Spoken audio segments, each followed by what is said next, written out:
আওয়ামী লীগ যে দল, সেই দলকে নিষিদ্ধ করতে হবে। সেই দলকে নিষিদ্ধ করে তারপর মাটির সাথে পিষে ফেলতে হবে, যেন কিয়ামত পর্যন্ত ওরা বের হতে না পারে। আমি সেটা চাই।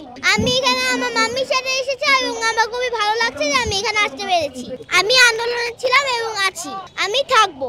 আমি হাসনাত আঙ্কেলের সাথে আছি এবং সবার সাথে আছি। যারা যুগে যুগে অনেক অত্যাচারী হয়েছে, অত্যাচারী শাসক হয়েছে, তাদেরকে আল্লাহ শাস্তি দিয়েছে।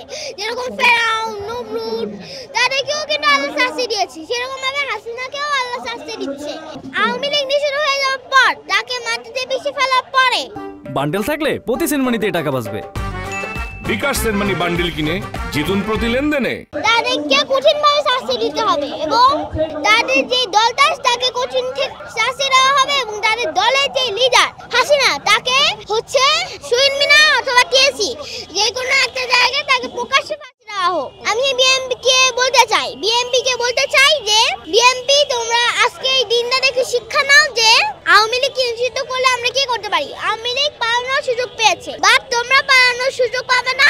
তোমরা হচ্ছে সতর্ক হয়ে যাও, তোমরাও পালানোর সুযোগ পাবে না। আওয়ামী লীগ পেয়েছে, কারণ তারা যদি এরকম স্বৈরাচার হয় তাহলে তাদেরকে কি করা হবে, তাদেরকেও তাদের চেয়ে খারাপ অবস্থা করা হবে। আজকে এই দিন থেকে তাদেরকে শিক্ষা নিতে হবে।